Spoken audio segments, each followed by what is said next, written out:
welcome to another weekly update. I hope you're doing well. So, a couple of interesting things to talk about this week.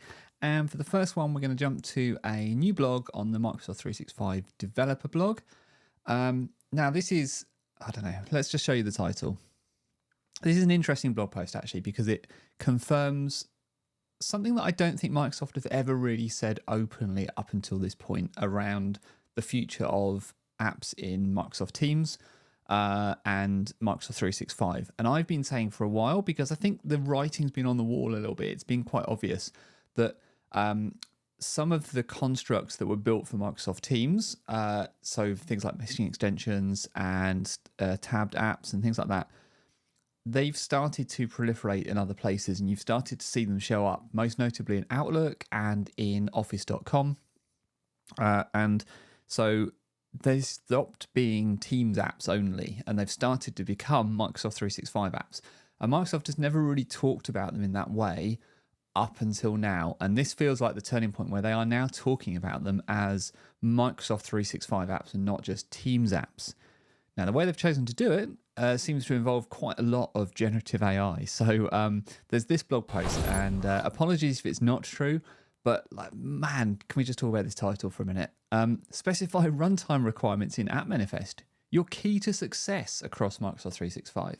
So we've got two different things. What this blog post is talking about is the fact that in App Manifest now, you can specify what functionality the canvas, if you like, that is displaying your application must have and what it can have. And so that helps Microsoft decide when to surface your application.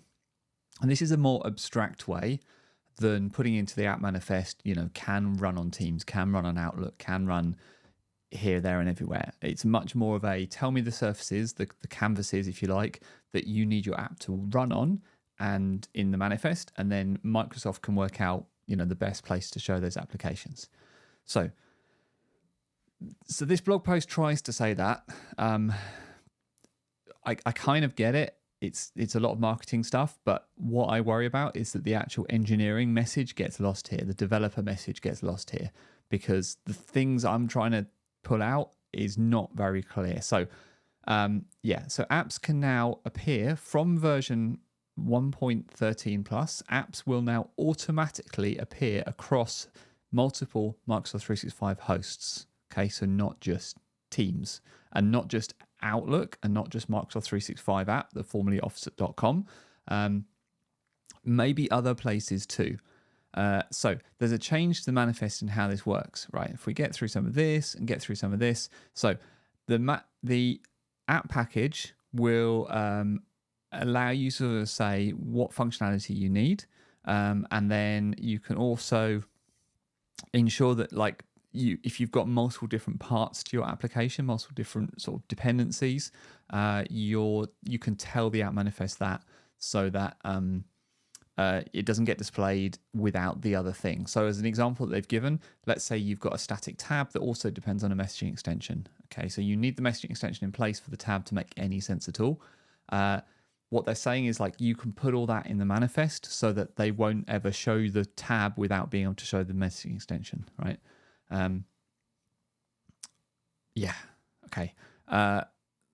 That's basically what this blog post is. Okay, but you have to kind of get all the way down here before you see any code, and then you start to see what we're talking about. There's like a requirement set here. So hosts must support functionalities, and you've got things like the dialog URL. There's then a relationship. Let's see if we can improve this. Nope. There's like a relationship here where you can say this thing depends on these other things. Okay, this is a one-way dependency. As you can see, again, very light on detail. There's a kind of mutual dependency here. This one, so we've got different types of dependency. We've got one-way dependency and we've got mutual dependency. I would love to see a bit of a schema for this. I'd like to see a bit more information. There is a link off to some documentation that kind of gives some of that. So the blog post is good. The information is really good. It's really exciting. The way it's delivered, I don't know, up to you. Maybe it just came across weird for me. But that's the information. I'm going to do a blog post about it as well. I'm going to write it the way I would write it, and that's fine. They've written it, they want to write it. But yes, your key to success across Microsoft 365. All right, other things to talk about. The Queues app for Microsoft Teams is now generally available. We've talked about it on here before when it was in preview. It is now in GA. You can now get it. You need a Teams Premium license to be able to see it, but it is there and you can use it. It's got a bunch of things in it. There's a whole blog post about it, which is right here. There's a video to watch, and there's a kind of high level, not so much a list of features, more alluding to different features in the text. So things like agents and leads can opt in and opt out depending on their availability. They can view the CRM record, blah, blah, blah. They can see the recordings. There's built-in call controls to do things like take and hold and transfer calls. Agents can place outbound calls on behalf of the queue. They can switch between call queues. They can see real-time analytics. They can ask for support from their leads. If you're already using Copilot in Teams Phone, now you do need to have Copilot in Teams Phone for this. But if you do, then you can do things like automatically capture notes and highlights, do next steps. So that's kind of cool. And then for supervisors as well, which Microsoft call leads, you have that kind of supervisor control to opt agents in and out manually. And you can also whisper into calls as well. And there's lots of sort of call analytics and stuff like that. So Queues app. Worth checking out if you need a kind of Microsoft-based contact center that isn't really a contact center. It's not like a full-on third-party contact center offering, or it's not a Dynamics. It's just I just need to field some numbers and get them to like one or more people based on their availability. That kind of a thing. Definitely check it out and see if it's right for you. It's worth knowing about. That's the Queues app in Microsoft Teams, which has gone GA today. Not quite today, it went a few days ago, but I'm talking about it today. And finally, there's a really nice worked example of using Azure Communication Services and the WhatsApp channel for doing like an AI bot for customer support. It's a nice walkthrough of doing that. So you can see the code. There's a code sample, basically. There's a code repository out to GitHub to see that. And it uses OpenAI as well, or Azure OpenAI, sorry, but it does RAG with it. So it gathers information and uses that to help kind of answer the questions. So it's a kind of like initial triage bot that tries to answer the questions if it can, but it's all based on WhatsApp.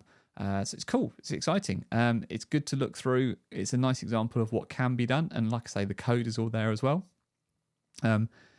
There's lots of different things you could do with this. You could take this and expose it in a different channel, or you could just use it as a good example of what to do with the WhatsApp channel in Azure Communication Services and how that stuff all works and how you can write out to the WhatsApp channel. They've got a nice onboarding as well about what you have to do to make it work. It's a really nice blog post in terms of its layout, I think, and all the stuff it's got. It's got all the steps you need. It's got the code at the top, and then it goes into real detail about how the thing hangs together, and then what you need to do, because there's some manual kind of steps as well. It's to get this stuff deployed, because there's some bits that need setting up. But then it'll also dig into explaining like how the code works. This, you can see it uses Event Grid, and this is how it handles those messages received from what's called the advanced messages channel, which is what WhatsApp is, and what to do about it. It's nice. Really nice blog post. All right, I think that's enough waffling from me. Just 3 kind of important things to tell you about, one of which I'm sure will make it into a blog post this week, hopefully. Whatever it is you're doing, because I know we've got lots of things happening. We've got Ignite kicking off as well. It's going to be a busy one. So whatever it is you're doing this week, have a great one, and I will talk to you again next time.